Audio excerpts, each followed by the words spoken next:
On today's episode, we talked about cost plus. We demystified what that is, made some comparisons to fixed fee contracts. That's right. I think demystification is a great way to explain it because most projects that we do, the clients have really never done this before. Yeah. And it's important that they understand in full detail the process that will guide them through it.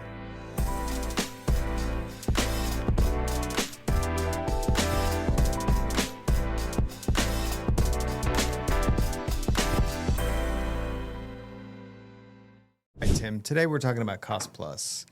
And I think there are a lot of different misconceptions about cost plus generally. What do you think people think of when they hear cost plus? What does that mean to the general public? First, let me say that I see this topic, our whole podcast series has been about process. Mm-hmm. Even the name is about our process. Right. And the cost plus relationship we have with our clients and our projects is the core of our process. It defines how our business operates. It defines how we address our projects and the relationship that we have, not just with our clients, but with our design professional team as well. In a truly custom home design and building process, the predictability and the flexibility to make the house as close to the design intent that the design team wants and the living experience that the client wants, the only way to get there with the process that has to happen is with a cost-plus agreement. Now, again, we'll spend the next 30, 45 minutes talking about the details of that, but I want to point out that clients and their design team need to understand that this gives them the greatest amount of flexibility, the greatest amount of transparency that they need to design and build the house that they want. So, again, the core of our process. So what do you think that generally people understand about cost plus? Like if you were to just go ask 100 people out on the street, what's a cost plus contract? What do you think the responses would be? Well, I think most people just at a high level view it as whatever the house or project costs, the builder is going to add a certain fee on top of that. Mm-hmm. And in some cases, although rare, it may be a certain dollar fee, but in our case, it's a certain percentage fee. In its pure form, it is that. It's whatever the design team and the client decide the cost of the project needs to be, all the selections they make, the complexity of the all project. All the things that go into all the things that go into it is the cost. And for that, we're going to charge a fee for our professional services to build it, to manage it. Right. So at its core, what it actually is at a basic level is it's all of the things that need to either be purchased or the labor that goes into it, all of the permitting and the professional management, all of the things, the components that exist in order to put this house together. That's the cost of the work. Right. And then there is a percentage that's determined beforehand that is the builder's fee that goes on top of that. Right. And at its basic level, that's what it is, right? That's right. And I don't want to do too much comparison to fixed price, but why is it specifically that, highly customized homes like we build lend themselves well to a cost plus contract versus the fixed fee, for example? Most of the projects that we get, and I think this is the reason why this model works for us and our clients and our projects, is because the complexity of the projects, degree of design flexibility that needs to occur in highly customized, because they are being customized, not just in the initial design, but throughout the project itself, they're being customized to the owner's needs and the design professional's needs. And so that customization process requires a certain amount of cost development as we know more information, as we see more design detail, as we solve design complexity problems, applying the most efficient ways to achieve that, and being transparent enough to share with the entire team, here's what the potential cost of these things can be or could be Right. lends itself to that process. I think that's right. I think something that we need to sort of segue from that into is how is that cost determined initially, right? At some point through design, it's whether you're at CDs or at the end of DDs, at some point you develop an estimate. Right. And that estimate is based on the information that we have, the design documents, right? Right. And so that estimate can only be as accurate as the information that we're pulling off of those drawings. Right. I think something that is really important to understand is that, we do go out and get, proposals from subcontractors and estimates from vendors on material costs based on the information that we have. But as we start construction, as that design develops even more, through CDs, then we can refine that number. Then we have more information so we can create a more accurate estimate that is a true reflection of what the building costs are going to be. That estimate that is there at the beginning evolves over time based on the information that is given to us as it comes in any changes that occur to that design during the process. The comparison of the two is simply the subcontractor or vendor that is supplying material or doing work will estimate or bid in the case of a fixed price project based on an amount of risk management. If they don't know answers to questions, if the design documents are not 100% complete, then they're going to add a substantial amount of risk management into their proposal to cover that. And so if they're going to take that risk, the owner's going to pay the premium of allowing them that extra money to absorb that uncertainty. Right.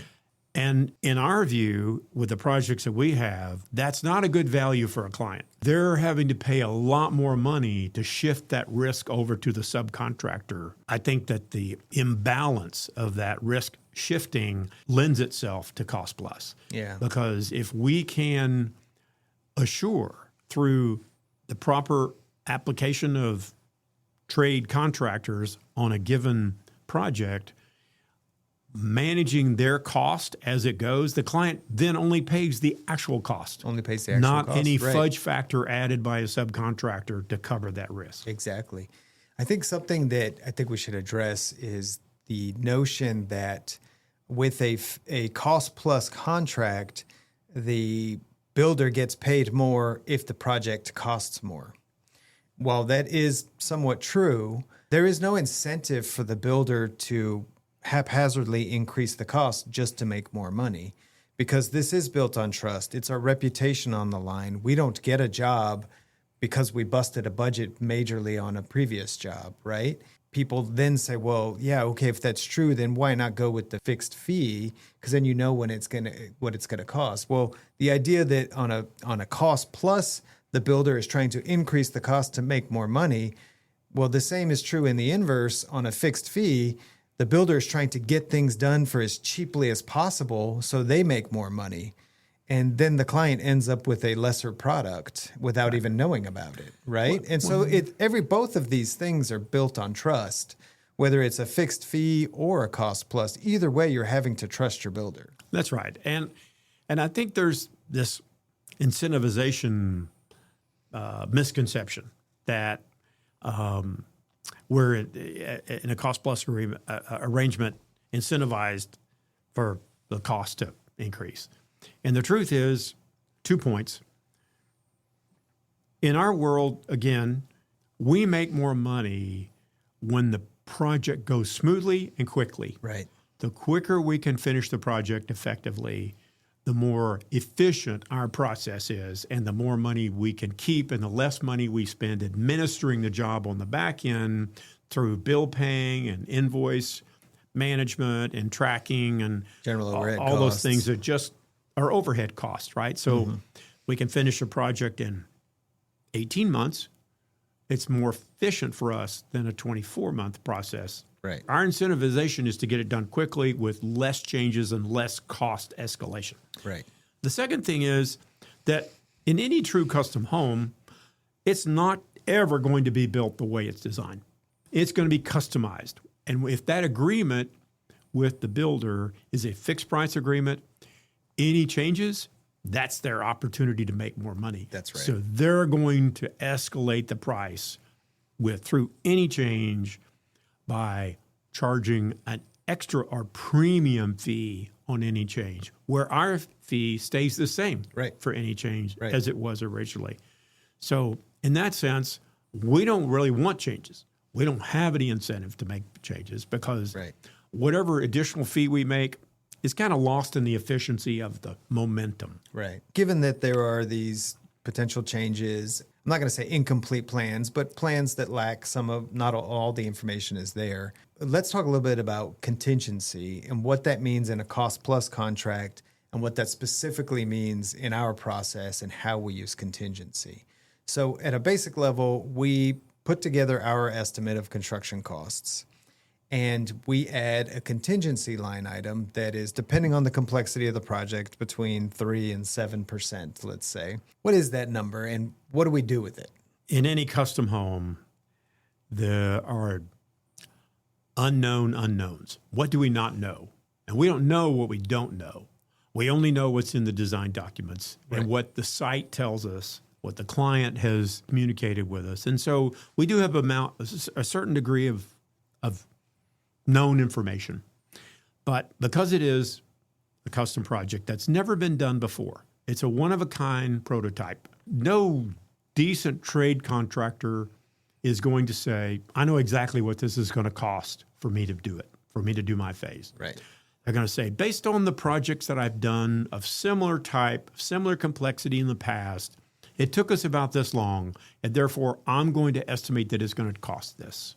We don't know. It may take them a week or two longer. Yeah. And I should note, that's a generalization. Right. Because some of the trades, it's a very specific number, and they can give us a price and that it'll be that price. Right. For example, in drywall work, generally, if they know what the finishes are and they know the amount of square footage of coverage, to them, that's just a formulaic approach to giving us a true hard bid. Right. Right.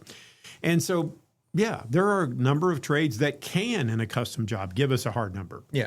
But there are a number of others that can't.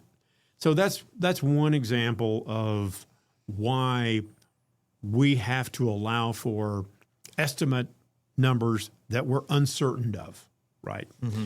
And that's part of contingency. The other thing is things that are discovered, right? Those are like, I think some people refer to them as change orders of necessity. For example, let's assume we prepped a lot. We did the excavation and the site prep necessary for foundation, starting the foundation. Mm-hmm. All of a sudden we discover there's groundwater here. How do we mitigate that? No one knew that. It's not shown on in the design documents, not on the engineering plan. Now we have to go around and figure out a drainage plan that was not in the original estimate. Right? Yeah. That's part of contingency. Yeah. That's a discoverable thing that we have to manage. So, but let me ask this just to play devil's advocate here. If we are cost plus and we create an estimate and things change, that cost then changes, why have the contingency at all? Why is it even there? If we ultimately only charge the client for the work that's being done, what's the purpose of having this contingency that's just there? I think it's allowing for a realistic expectation. Some of the line items in the estimate that we would create are fairly well known, and others are not. Mm-hmm. So the degree of variability in each one of those may be different from line item to line item. But we do know that historically, there are going to be certain things that we will find out that we don't know right now. We just don't know which line item they apply to. Right, that's right. So we can either go line item by line item and say, let's add some uncertainty into each line item, or we can take an overall approach and say, with the degree of uncertainty here, we're going to add 5% as a line item, as a separate line item to this estimate to cover those unknowns. Yeah. And then we will figure out how to distribute those throughout the estimate at a later date. Yeah. So that's that's two different ways to approach contingency, but it's all just to cover unknowns. Yeah, it's to allow, based on our experience and the completeness of the plans, we think the project is going to cost this amount, but considering what we don't know and the historical data that we have of how projects change over time, we expect it to be that amount plus 7%, let's say. And if we don't spend that 7%, the client doesn't get charged that 7%. If that contingency line item is never used to redistribute funds, like you say, the client never gets charged. That's right. They never pay it. It's more just an expectation setting of this is what we think it's going to cost, and this is what the unknowns we think are going to cost. Right. Maybe that happens. Maybe it doesn't. Right. But it's not something that automatically gets added to the client's bill. That's right. And it can also cover things like weather delays. For example, people think that weather only affects the schedule. No, it really affects the budget or estimate, the actual cost, as much as it does the schedule, if not more. Yeah, that's right. That's right. All right. So you mentioned previously a little bit about transparency, and we talked a little bit about the trust of this all. So I think, we did touch on this, but I really want to stress that regardless of whether it's a fixed fee or a cost plus contract, that you have to trust your builder. We are, in either case, stewards of the client's money. And it does not serve us to have an adversarial relationship or one where we are trying to pull money out of the client's pockets. That doesn't serve us as a business. We wouldn't stay in business very long at all if we did that. But you don't just automatically get someone's trust, right?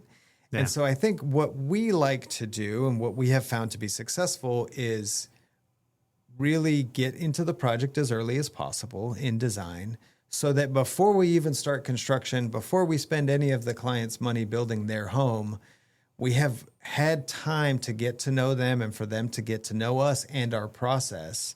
And I think at that point, then people truly understand what the value is in cost plus because of this transparency. And the transparency is that they see every invoice, they see every receipt, large and small, everything that is put into their home. There's paper documentation that goes with it. The client owns that. They get to see that on every draw.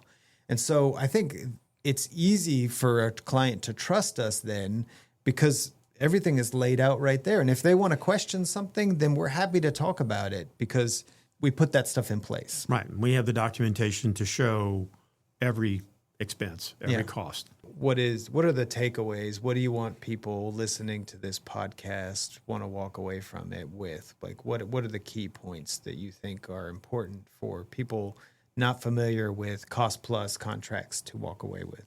The key here is that true custom home builders are not selling a product. They're not selling a commodity, right? And although the components that go into home building, lumber, roofing, windows, are in fact commodities, the way they get assembled in a customized way is not a commodity. And the service required to do it effectively and manage it effectively are a service that a professional builder who's had lots of experience and understands complexity and all the resources necessary to put it together are capable of doing.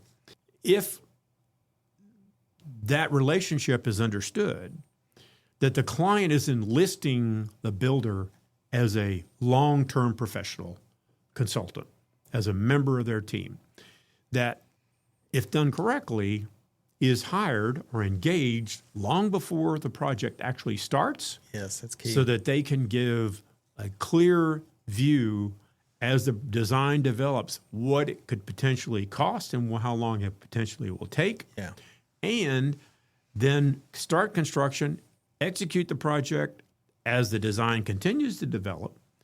And as it nears completion, manage the commissioning, as we call it, to make sure that the home performs the way it's supposed to and it's adjusted to meet the client's needs. Clients live at in different ways. Everybody has a different living experience that they expect. You know, you want your temperature cooler or warmer. The shades adjusted where they work automatically. You want the lights programmed where they come on at a certain time. All those things that all the trade professionals can do to adjust or commission a home to perform the way the client expected might not happen before the clients move in. We may discover once they have lived there for a week or two or maybe a month that they want things adjusted. Well, as a custom home builder, as that professional who provides that service, we continue to work with a client as long as they need us, whether that's 30 days after they move in or 3 years after they move in. We love long-term relationships with clients, and that's what this agreement allows us to continue to do. Mm-hmm. Yeah, interesting. I think that's right. One thing that you said that I would just like to circle back on, the way that we create the most accurate estimate at start of construction is by being a part of the pre-construction process. And this, what I think is an outdated system of architect draws house, sends it out to 3 builders to bid, comes back with 3 different numbers. One, that just doesn't work with cost plus because the builder doesn't have all the information or the history of how that building came together, that drawing came together. A key takeaway of this is that an integral part of a cost plus contract is being a part of the pre-construction process where you are over months developing that estimate through iterations as the design develops. Yeah, I would argue that custom homes can't be successful in a fixed price arrangement. And the reason is that that's a bold statement. It is. It is. But I mean, I think in that arrangement, the builder is going to propose or bid on a project based on what it is at that time. And if the client wants to take advantage of that fixed price, they are not going to be able to make any changes during construction. And so they will end up getting a spec home that they can choose the finishes of. If that's all they want is a spec home where they can choose colors and surface finishes, maybe that would work for them. Yeah. But if they want more flexibility and more customization as the project develops, the best way to do that is through cost plus. One of the benefits to engaging a builder early in the design process is to build that relationship, is to build that trust and understand what transparency looks like.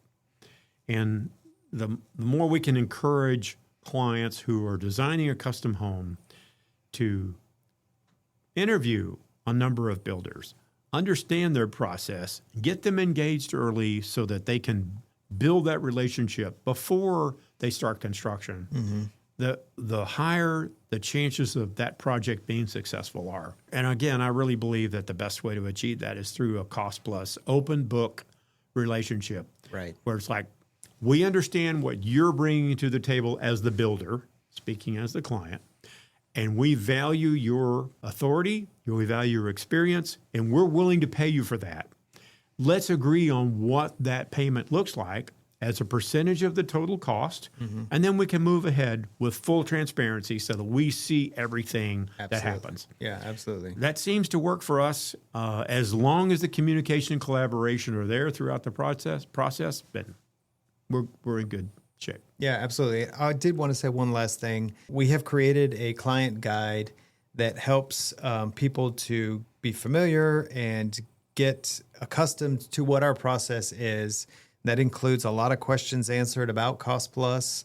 It includes what the pre-construction process looks like, the construction and post-construction process, and really, I think is a valuable tool. So if anyone is interested in reaching out to us about a project, we'd be happy to sit down with you guys and kind of go through that guidebook and hand it off to you as a resource. So that does it for another episode of Work in Process. If you have any questions, topic suggestions, or want to reach out to us regarding a project, email us at hello@reisingerbuild.com and follow us on Instagram at reisingerbuild_ATX.